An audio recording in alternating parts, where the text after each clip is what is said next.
Bueno, el día de hoy vamos a hablar de croup, que también laringotraqueobronquitis. Vamos a presentar Gaby Hinojosa y yo. Entonces empezamos.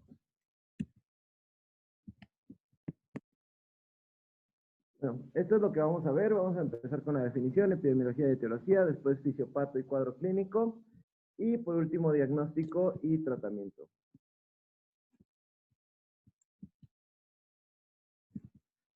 Bueno, el croup se define como una enfermedad respiratoria caracterizada por estridor laringio, tos metálica y ronquera, que es secundaria a inflamación de la laringe y la vía aérea subglótica. Ahorita vamos a hablar de la vía aérea subglótica y por qué existe esta inflamación. Y bueno, la palabra croup es derivada de la palabra cropan, que significa el niño llora mucho. Ok. Alguien de los que están conectados que nos pudiera decir, hablas acerca de estridor laríngeo, tos metálica y ronquera, ¿ok? ¿Qué tipo de estridor espero yo encontrar en un niño con croup? Ya nos estás diciendo que es en la laringe y el área subglótica, ¿ok? ¿Se acuerdan que cuando vimos la clase de exploración física y eso de los sonidos respiratorios, hablábamos precisamente de las áreas que se pueden ver afectadas? Y entonces, ¿qué tipo de estridor esperaría yo encontrar en estos niños? ¿Quién me podría decir? Estridor inspiratorio, ¿no? Estridor inspiratorio es una de las, es la respuesta correcta. Aunque también pudiéramos encontrar un estridor bifásico dependiendo de qué tan afectado esté el pequeño, pero inspiratorio va a ser característico de estos pequeños, ¿sale? Síguele, síguele. Entonces, la laringotraqueobronquitis o croup se puede dividir en dos, que es la laringitis y laringotraqueobronquitis. La laringitis es una inflamación limitada a la laringe que va a ocurrir más en niños mayores y adultos. Y la laringotraqueobronquitis, que se ve más en el grupo de niños que afecta el croup y son también síntomas respiratorios bajos. La epidemiología se va a ver generalmente en niños de 5 meses a 3 años de edad. El 7% van a ser el 3% de todas las enfermedades respiratorias en niños. El 7% de los niños van a necesitar hospitalizaciones por casos de croup. 85% de los casos va a ser leve. 5.6% van a necesitar hospitalización. Y el 1% van a necesitar ya utilizar una vía aérea avanzada. Se ha visto que la historia familiar en niños, en papás que presentaron croup cuando eran chicos, infiere un 3.2 veces más de que los niños presenten croup. Y se va a presentar como la influenza en otoño e invierno, generalmente, y tiene una prevalencia más en hombres que en mujeres, en una relación 1.5 a 1. La etiología, lo más común es que sea para influenza virus, del 1 al 3, el 75% de los casos van a ser de estos. El para influenza tipo 1 es el más común. El tipo 2 generalmente es en brotes y nos va a dar un cuadro más leve que el 1. Y el tipo 3 es el más agresivo de todos los para influenza, pero es el menos común. Después tenemos otros virus que pueden causar croup. Los más comunes ahorita es el rinovirus, pero también tenemos enterovirus que puede ser como Coxsackie A9, B4 y B5, también unos ecovirus, la influenza, que los niños que presentan croup por influenza van a requerir mayor tiempo de hospitalización y son síntomas más graves que en cualquier para influenza. Y también están el BCR y el metaneumovirus, que son síntomas respiratorios bajos, y el coronavirus. Y se puede dar también por bacterias, que es el croup bacteriano. Puede ser una infección primaria por Mycoplasma pneumoniae o una sobreinfección, que tengamos una infección viral y se sobreinfecte por bacterias. Y los más comunes son el Staph aureus, Streptococcus pyogenes y Streptococcus pneumoniae. Y hay que tomar en cuenta, bacteriano, muy malo, ¿eh? Generalmente, no la sobreinfección, sino cuando tú tienes una laringitis bacteriana, la laringotraqueitis bacteriana, es una enfermedad grave, el niño se ve tóxico, el niño está muy, muy mal. Entonces, no significa que debemos de pensar en ello, ¿ok? Los más frecuentes son virus respiratorios.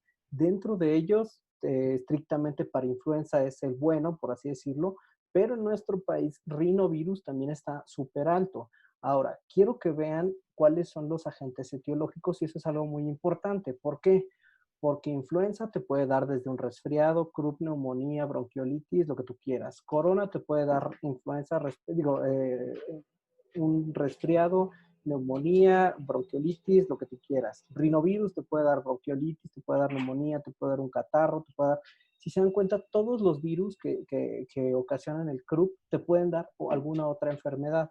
Entonces, no es raro, o sea, no significa que un niño que tenga croup no le puede escuchar sibilancias y puede estar croup y bronquiolitis. O un niño pero es que no entiendo por qué pareciera que tiene un resfriado, pero aparte tiene el sonido, esa tos fea. Bueno, que en sí es la evolución natural de la enfermedad, ¿no? Primero empieza con resfriado y luego con los síntomas más bajos. Entonces, la simple etiología, el simple agente viral, nos hace pensar que no solamente puede, o sea, no estrictamente vas a tener un solo sitio de afección. En la mayor parte de los casos es un croup solito y nada más. Pero se vale tener un croup y neumonía al mismo tiempo, sí. Se vale tener croup y tener bronquiolitis, sí. Sobre todo croup y bronquiolitis es hasta cierto punto frecuente en menores de 1 año y más o menos entre los 6 y los 10 meses de edad, y generalmente se aísla virus incisional respiratorio, ¿vale? Otra, rinovirus, donde te aparezca el rinovirus es bien travieso, es bien frecuente que deje sibilantes posvirales. Por eso es importante hacer los paneles virales. Síguele, síguele.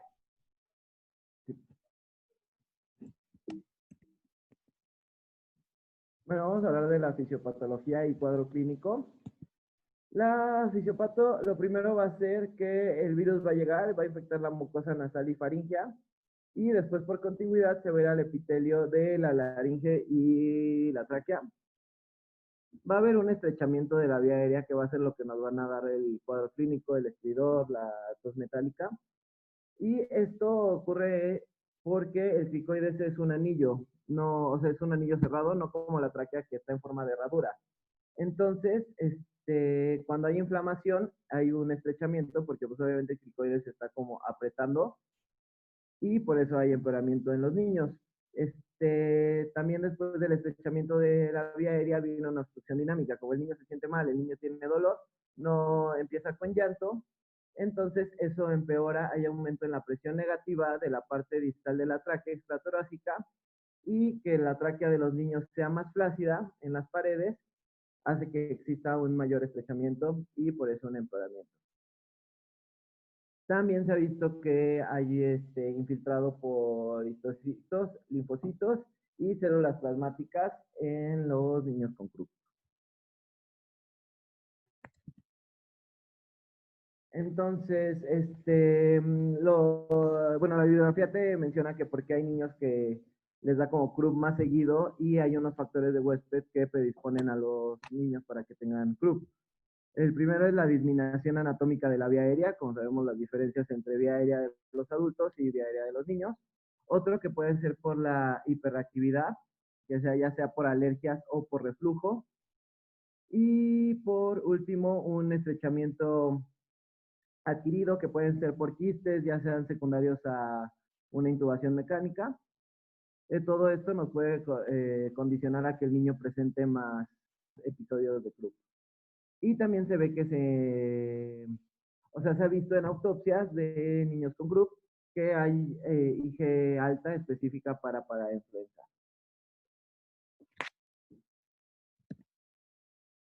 Ahora, ¿cuál va a ser el cuadro clínico de un niño? Generalmente inicia como una infección de vías aéreas superiores con congestión, rinorrea y coriza, pero en 12 a 48 horas va a empeorar y va a presentar el cuadro clínico que es el sugestivo de Krupp, que va a ser la ronquera, la tos metálica y el estridor. Ahorita vamos a ver vamos a ver cómo se escucha. Bueno, entonces el diagnóstico es clínico básicamente y se presenta principalmente con tos, el estridor inspiratorio que ya hemos dicho y disfonía, como nos dijo Laza. Y es súper común, por ejemplo, en urgencias me ha tocado que desde que el niño está en choque y que empiezan a tomar signos, ya escuchas el estridor. Entonces, eso es algo que desde que está o sea, desde que llega lo puedes tú distinguir. A ver si lo escuchan. ¿Se escucha o no? Sí, Gaby, sí te escuchas.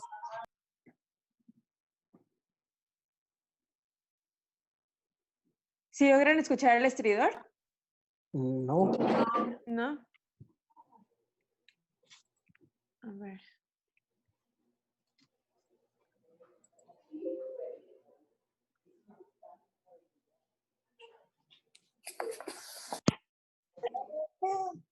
Si estás compartiendo desde la pantalla de Fernando.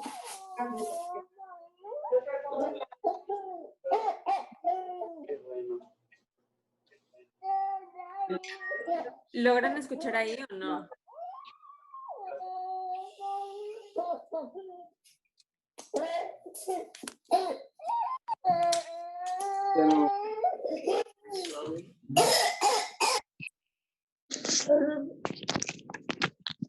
Súper claro, claro.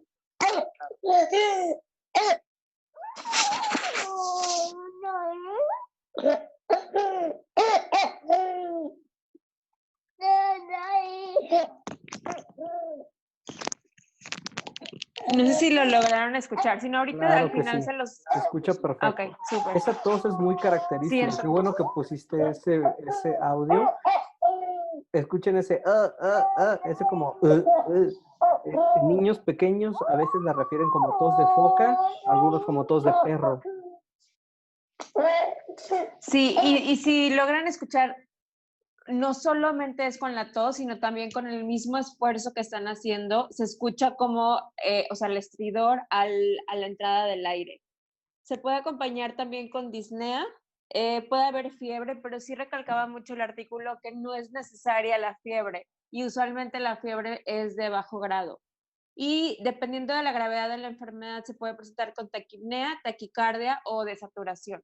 A la exploración física también en enfermedad más grave principalmente podemos encontrar retracción, tanto sifoidea como intercostal y cianosis.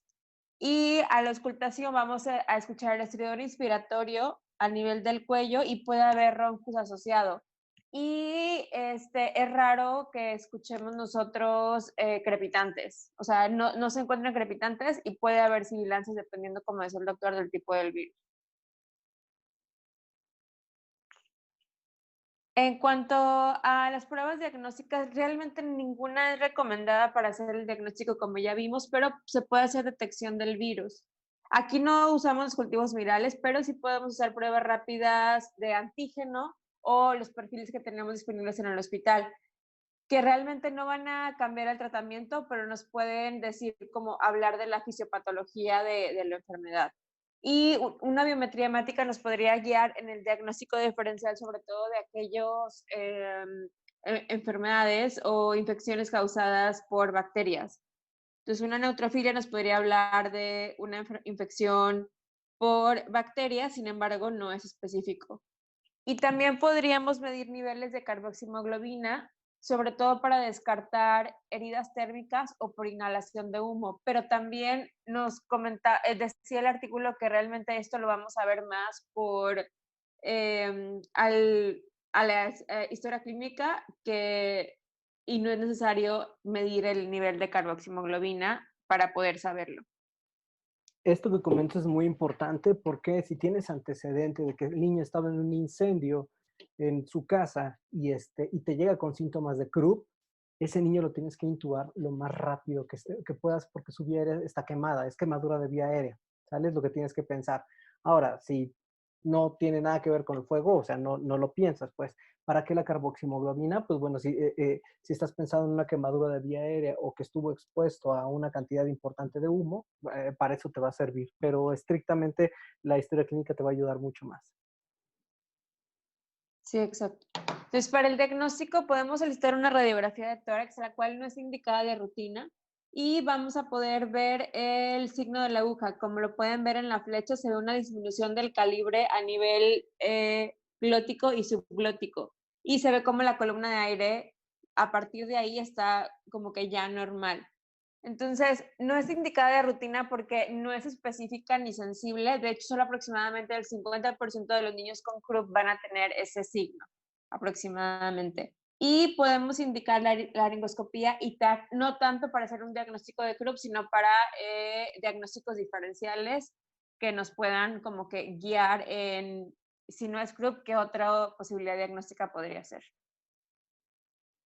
Sobre todo si tú tienes un pequeño, o sea, una laringoscopía, bueno, la radiografía, olvídenla, eso no, digo, está bien, está descrita, pues, pero no se utiliza.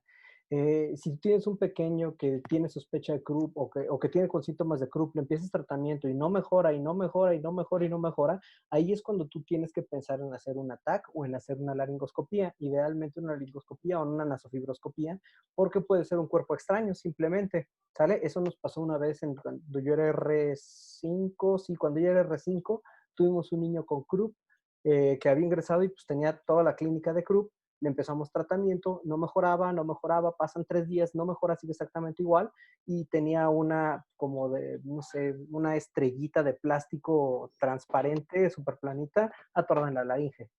Entonces la tienes que sacar, ¿no? Entonces, para eso te sirve, pero no así de que Krupp, nasofibro, no. Exacto.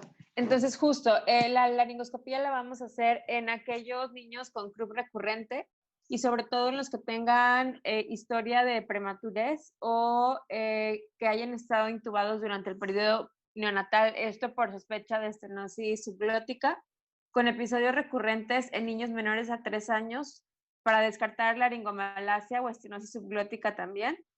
Historia del paciente con respiración muy ruidosa, disfonía persistente, llanto débil, o aquellos con episodios de Krupp grave recurrente o que no hayan respondido al tratamiento o que se hayan tenido que intubar durante el episodio de Krupp.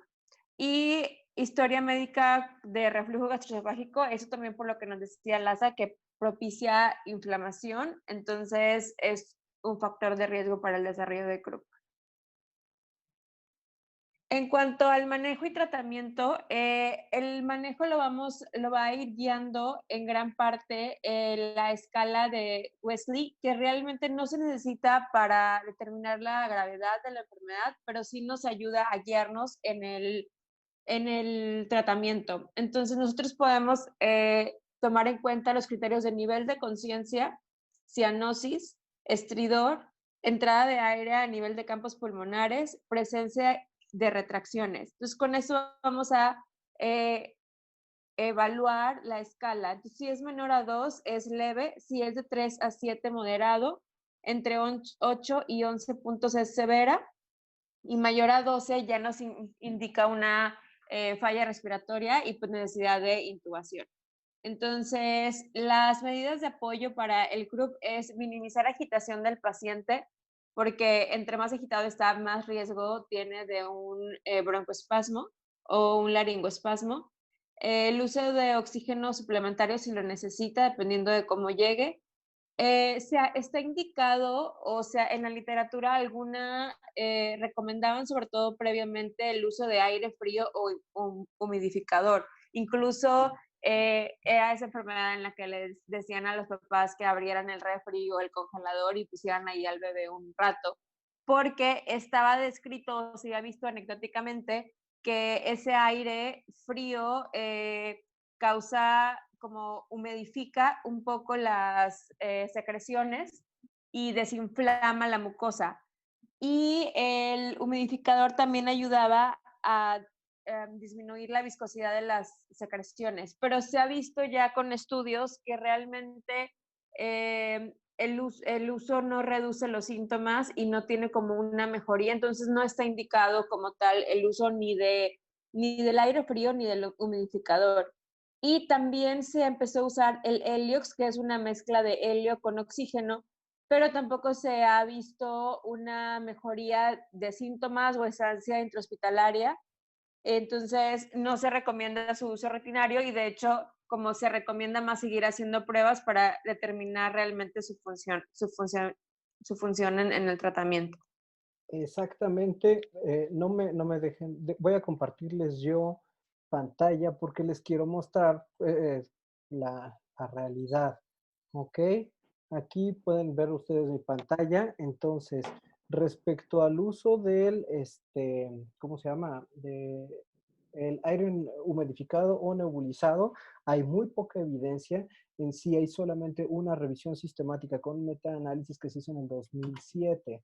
En este estudio, si ustedes pueden ver aquí en mi pantalla, este estudio del 2007 es la única revisión sistemática que existe sobre esto, basada en tres estudios originales. Si se dan cuenta, estos estudios primarios, este del 2001 es un cartel que se publicó en un congreso, ¿sale? Este es un ensayo clínico controlado de 1984, ¿sale? O sea, desde 1984 ya habían encontrado que no funcionaba, ¿ok? Nada más que se utilizaba desafortunadamente de una manera anecdótica.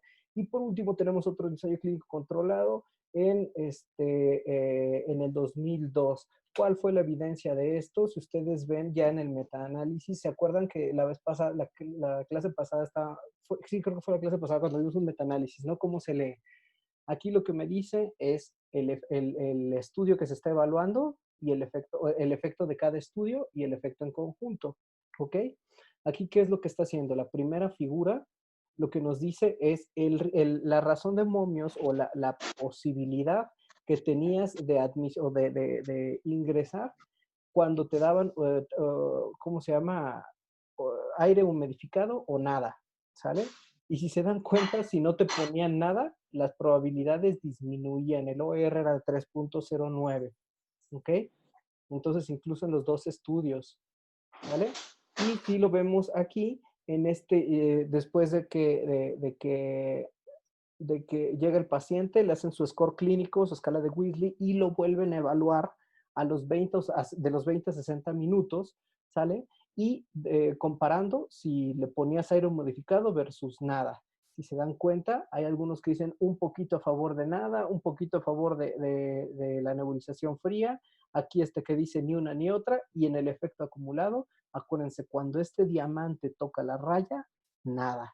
Eso significa que no hay evidencia suficiente para el aire humidificado respecto al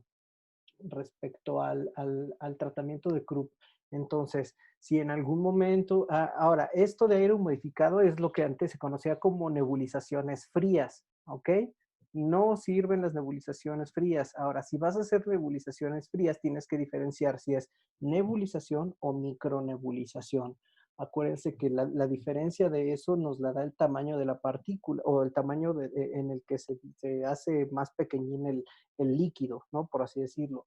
Entonces, si yo quiero quedarme a nivel de la laringe, idealmente no tienen que ser partículas muy pequeñas. Entonces, una micronebulización no me sirve. Si yo micronebulizo a un niño con Krupp, con solución fisiológica fría, ¿qué es lo que voy a hacer? Le voy a ocasionar un broncoespasmo y en vez de mejorarlo voy a empeorar las cosas, que muy probablemente es lo que sucedía en estos resultados, simplemente no hay un análisis de ello, ¿vale?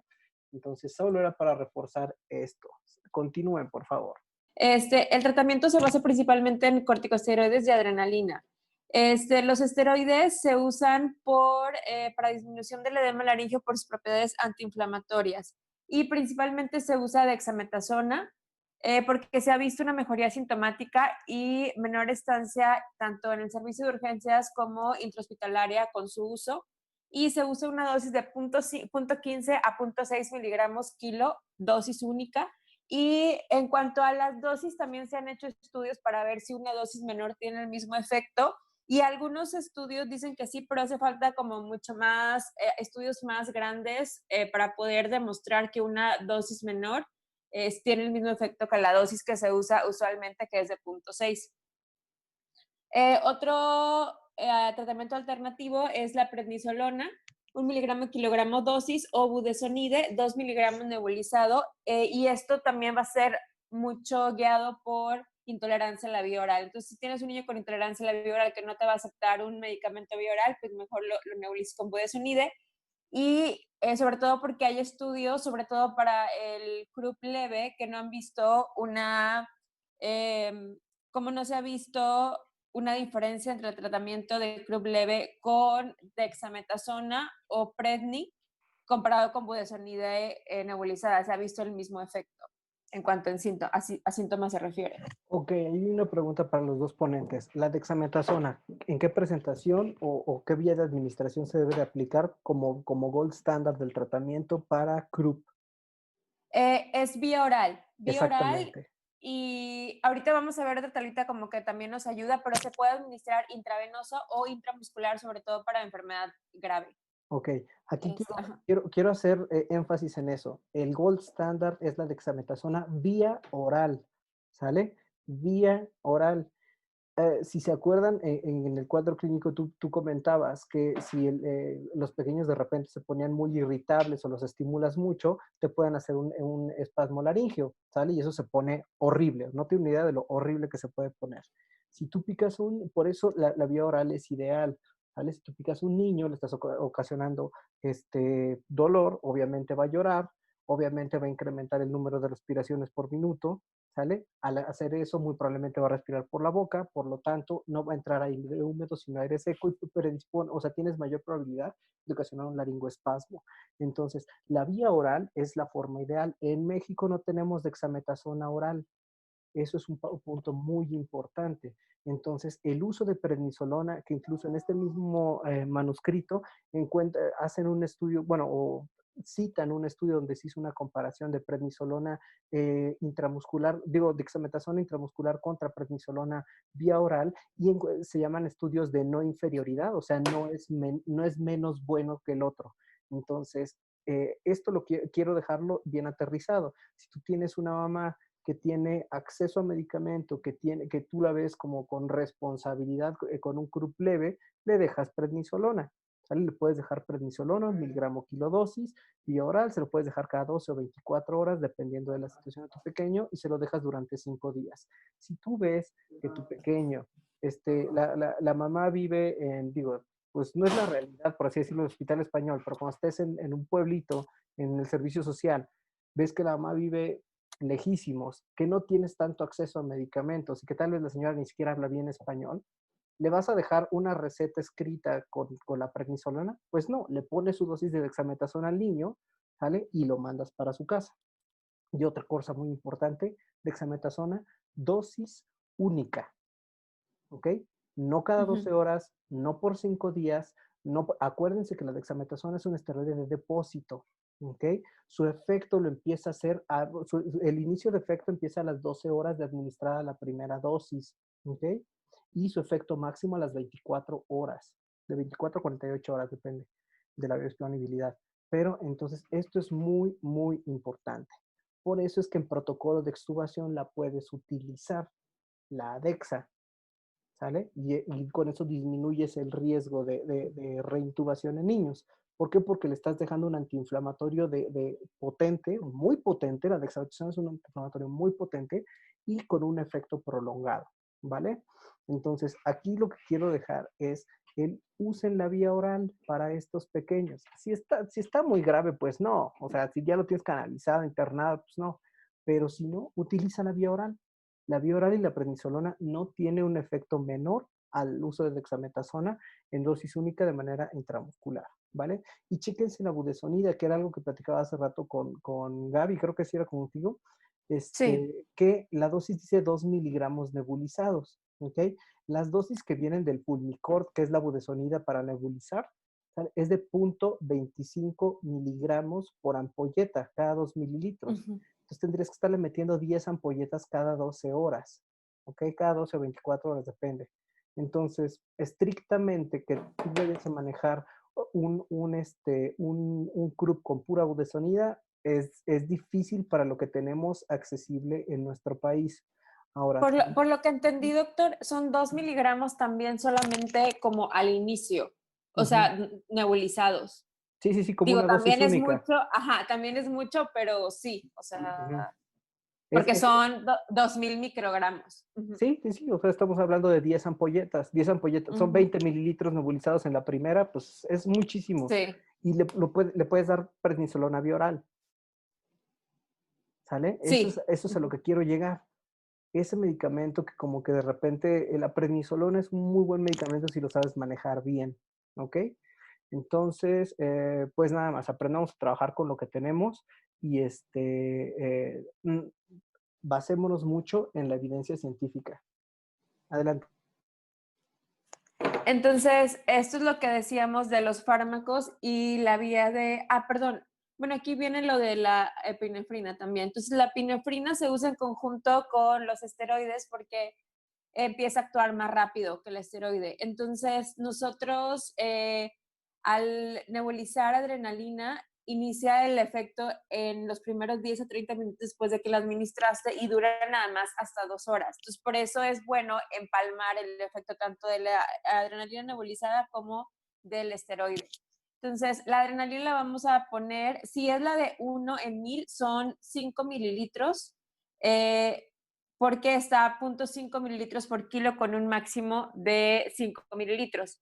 La dosis de la epinefrina racémica a 2.25% es 0.05 mililitros con un máximo de 0.5 mililitros. Entonces hay que nada más fijarnos bien en la presentación para poder administrar la dosis correcta. Y estos nos ayudan porque van a causar vasoconstricción arteriolar que al final va a disminuir el edema. Y se ha visto en estudios que el uso de corticosteroides ayuda a que el uso de adrenalina sea menor que si usas, que si no los usas. Entonces, si no utilizáramos corticosteroides, tenemos que usar una mayor dosis de adrenalina para poder tener los mismos efectos clínicos. Entonces, como ya vimos, la Buder nebulizada son 2 miligramos, dosis única. El efecto inicia 1 a 2 horas después de que se nebuliza y dura hasta 24 horas.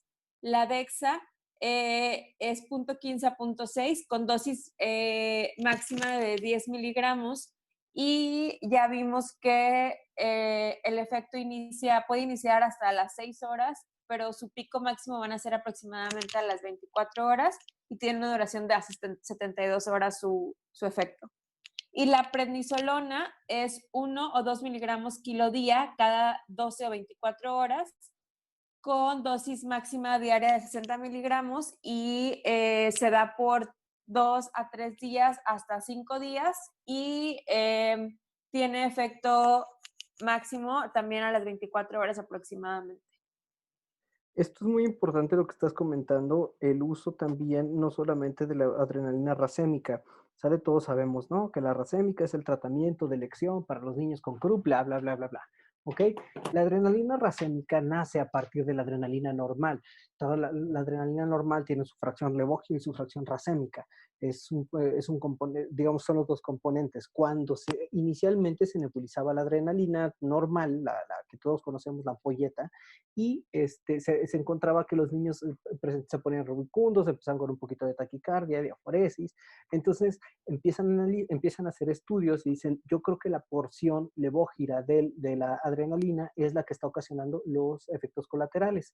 Entonces sintetizan de nuevo la adrenalina, se quedan con la pura parte racémica, que es la que se cree que es, bueno, no la que se cree, la parte que ocasiona esta vasoconstricción, y por eso es que se queda como gold standard o como tratamiento de elección. Pero en estudios más recientes se ha encontrado que no hay diferencia entre el uso de adrenalina racémica y adrenalina normal, ¿sale? En el manejo de CRUP de los niños, incluso no solamente en el desenlace del CRUP, sino también en el, ¿cómo se llama? En los efectos colaterales.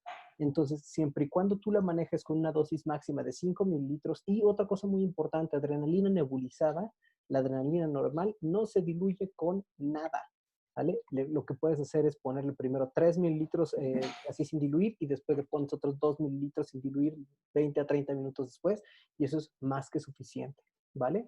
Pero entonces es muy, muy importante que la adrena se puede utilizar, o sea, ahora, en cuanto a precio, una ampolleta de adrenalina racémica vale más o menos lo que 20 ampolletas de adrenalina nebulizada. Entonces, costo-beneficio. Digo, ahorita, si lo aterrizamos al contexto del Hospital Español, no hay problema, podemos utilizar racémica, no pasa nada.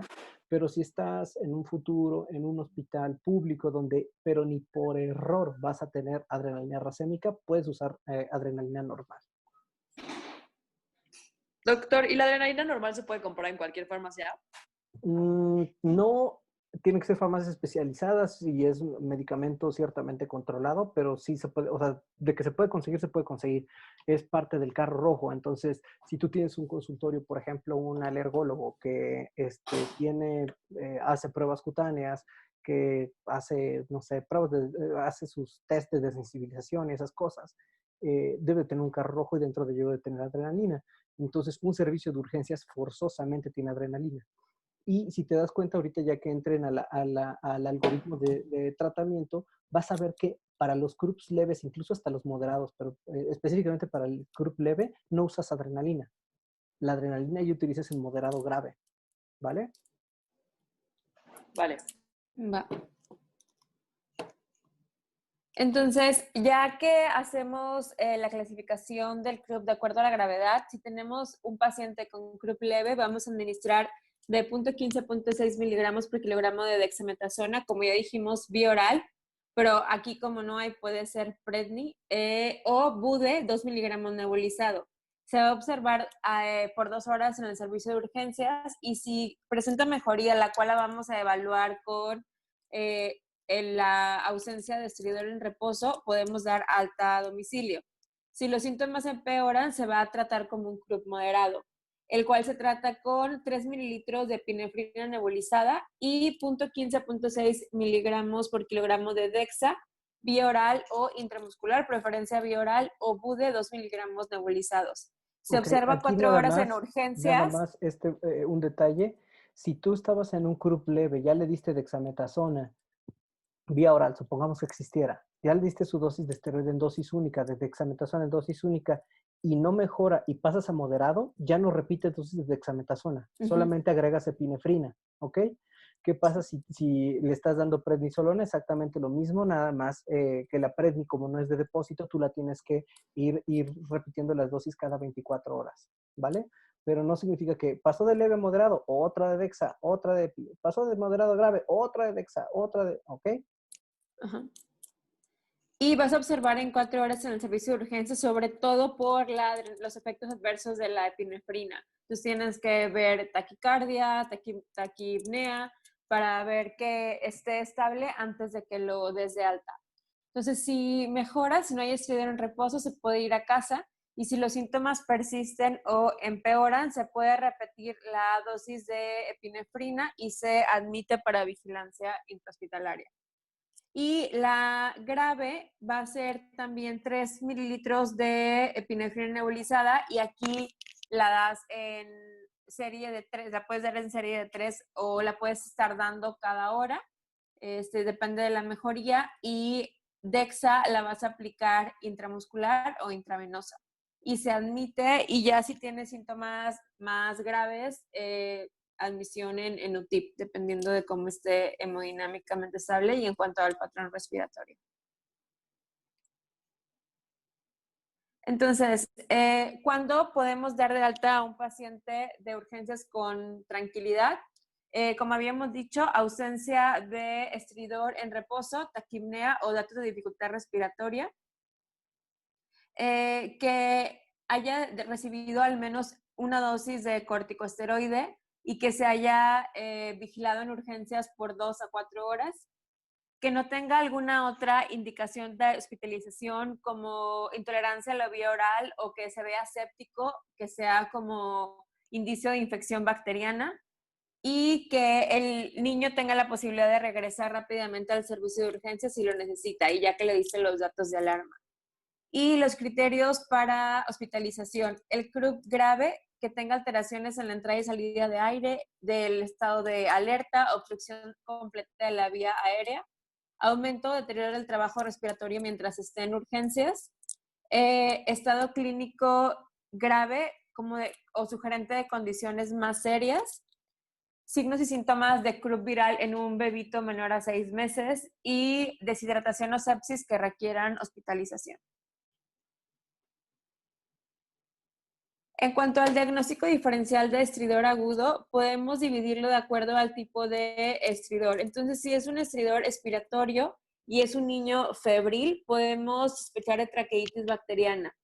Entonces, se inicia antibiótico-terapia y se valora UTIP si el aspecto es muy tóxico o si está hemodinámicamente inestable.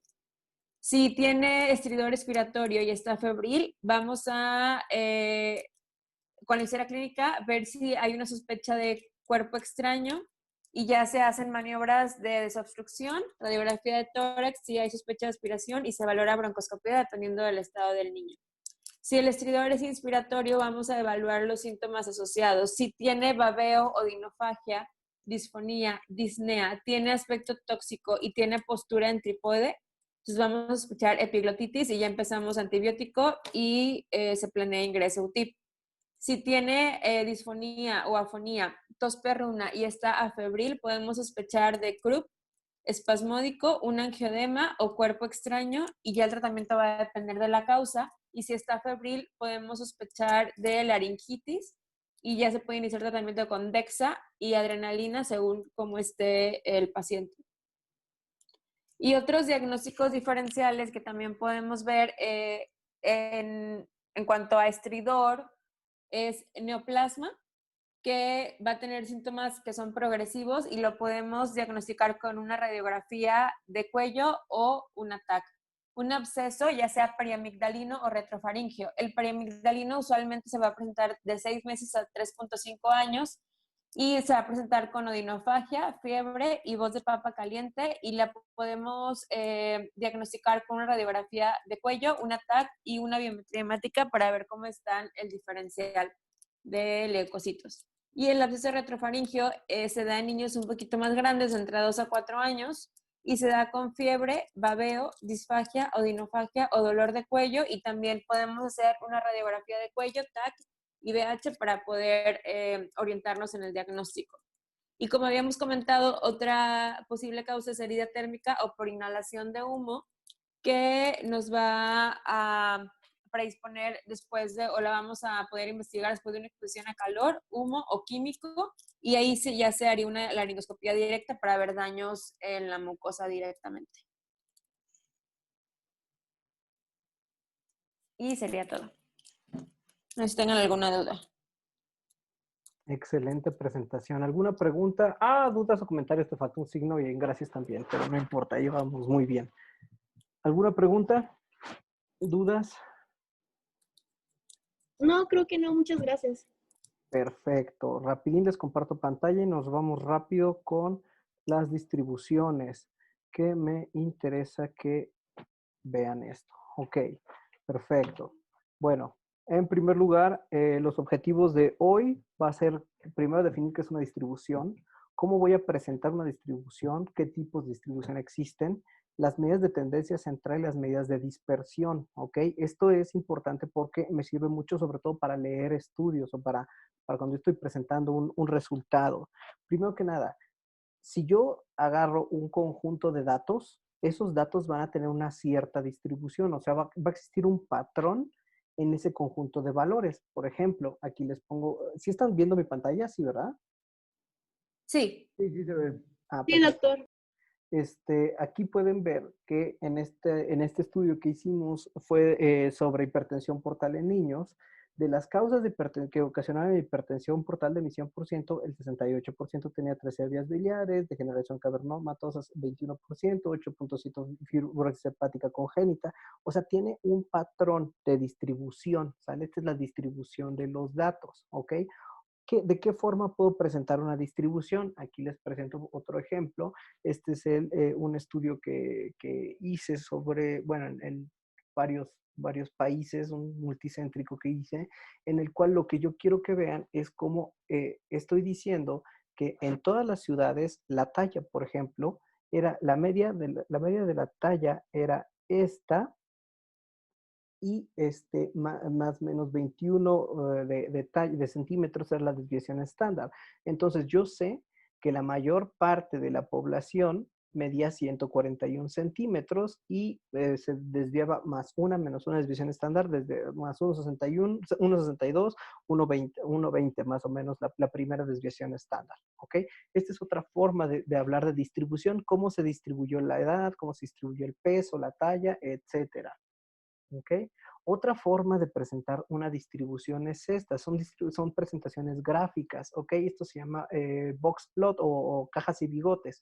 Tú aquí, muy probablemente, si se dan cuenta, las cajitas no tienen el mismo tamaño y la raya no siempre está a la mitad.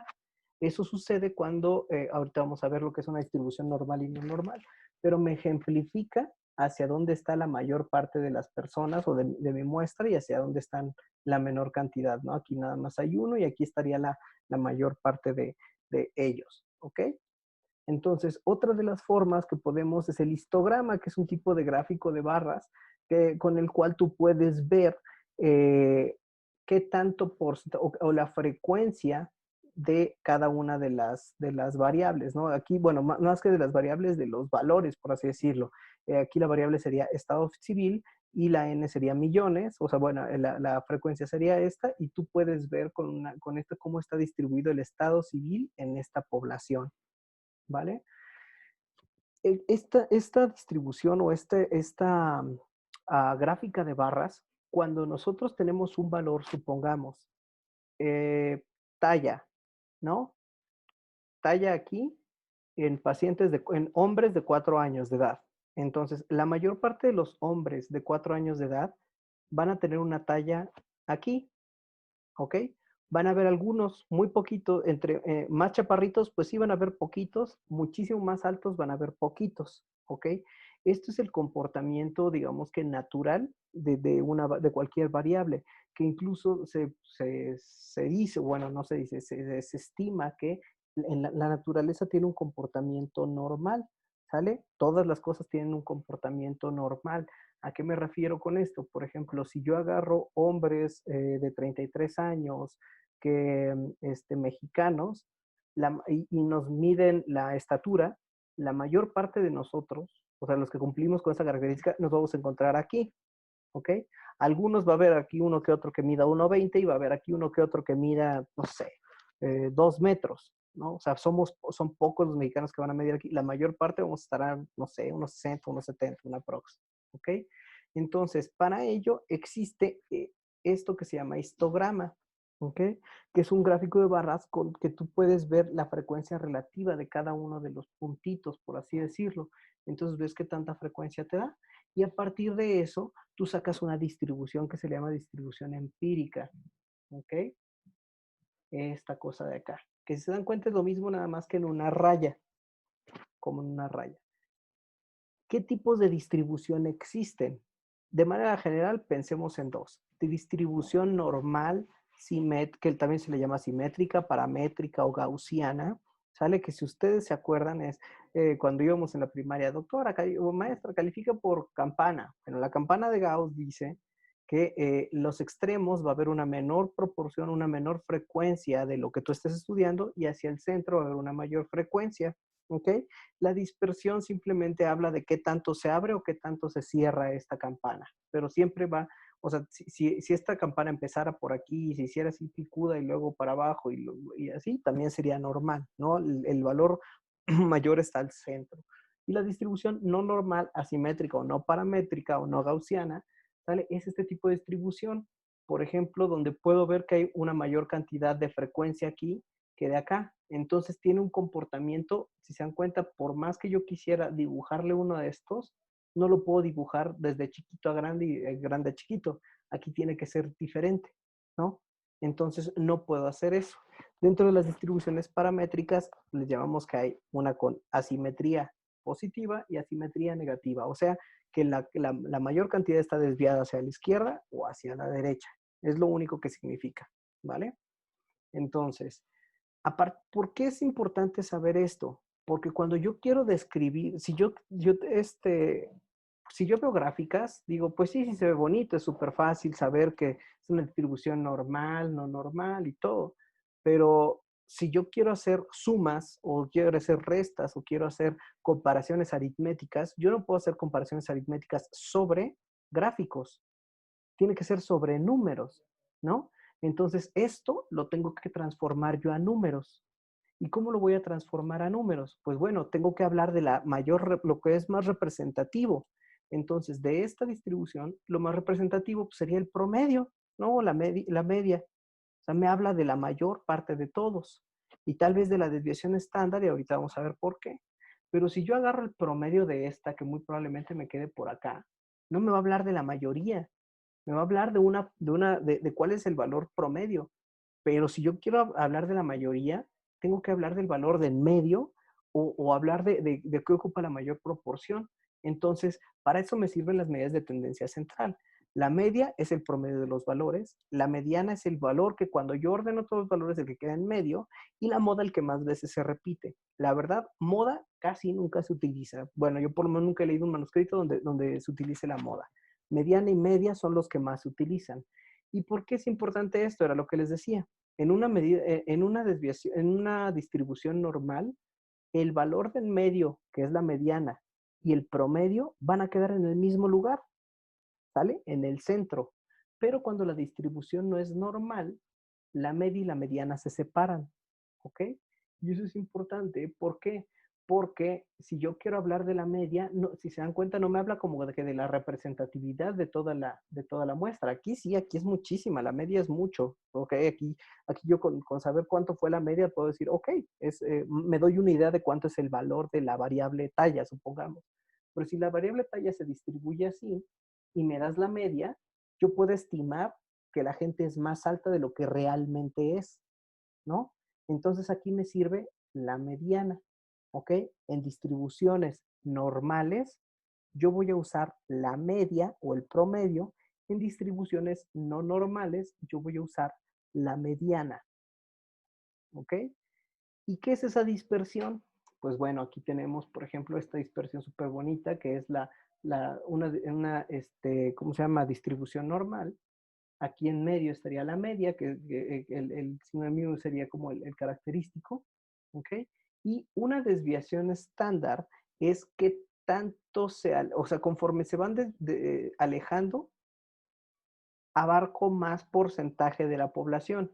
Si esto es mi 100% de la población desde aquí hasta acá, la media y una desviación estándar me habla del 34.1% y 34.1% me habla casi del 70% de mi población. Por eso es que dicen, lo normal es de más menos 2 desviaciones estándar, porque eso significa que estoy estimando el 95% de la población. O sea, mi error de que el azar sea el que me dé el resultado va a ser menos de 0.05. Eso lo vamos a ver el día que hablemos del valor de P. Pero esto tiene que ver con esto. Yo tengo mi distribución normal y estadísticamente la definición de normalidad, lo que es normal es lo que se encuentra dentro del 95% de una población estudiada. ¿Ok?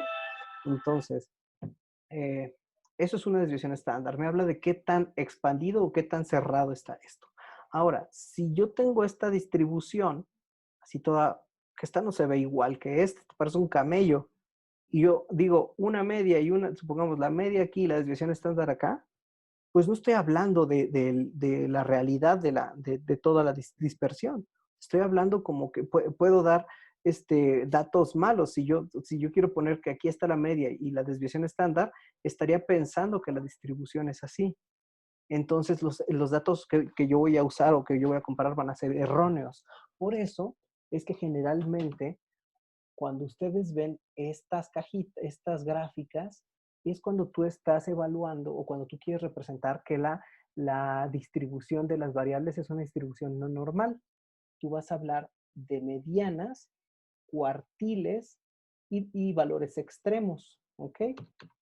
Dentro de las medidas de dispersión está la desviación estándar, está el cuartil, que el cuartil es dividir en 4 partes exactamente iguales la población, Están los percentiles, que es fraccionarlos en 100, por así decirlo. El percentil 1 ocupa el 1%, el 2, el 2%, el 3, el 95, el 95%, ¿sale?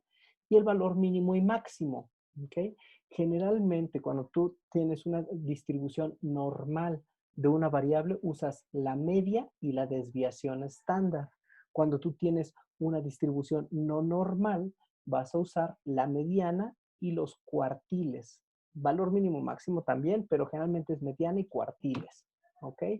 Entonces aquí vemos cómo la mediana no es la misma, o sea, no está exactamente en medio de todo esto, ¿ok? Por ejemplo aquí, ¿no? Pero sé que es el valor que se encuentra en medio. O sea, si yo me imagino como una distribución, sería como algo así, como una colita y así, así, así, más chiquito, ¿ok? Y existen algunos datos que se salen dentro de esos valores extremos que les llamamos outliers. Entonces, estos simplemente son datos que pueden existir y que normalmente existen, ¿vale? Me interesa esto, ¿por qué? Porque suena así de, ah, sí, qué interesante. Pues sí, no me sirve absolutamente de nada. No, claro que sí sirve, porque depende de la variable que yo esté estudiando, la prueba estadística que voy a aplicar a ella. ¿A qué me refiero? Si yo quiero saber, si yo veo estas tres, podría decir que la empresa B y la empresa C son iguales. ¿Alguien me podría decir?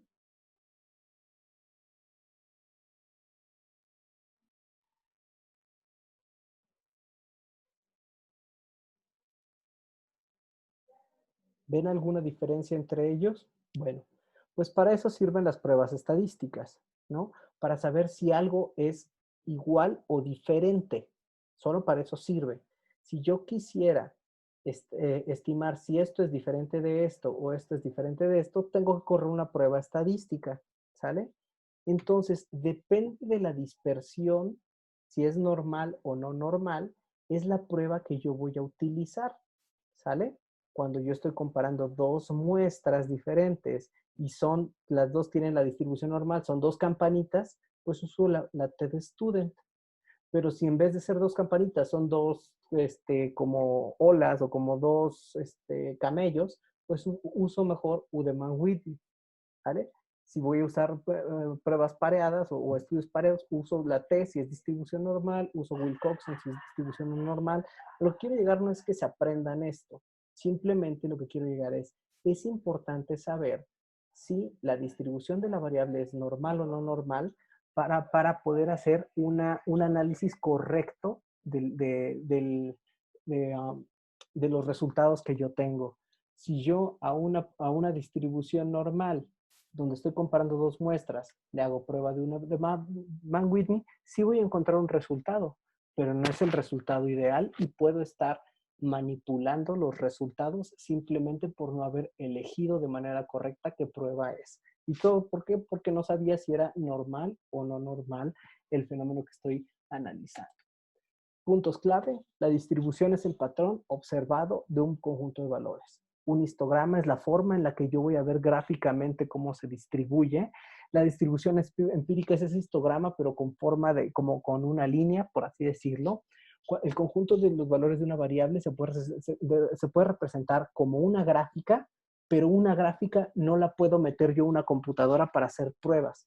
Entonces, para eso me sirve saber qué es la media, mediana y moda, o sea, las medidas de tendencia central y sus distribuciones.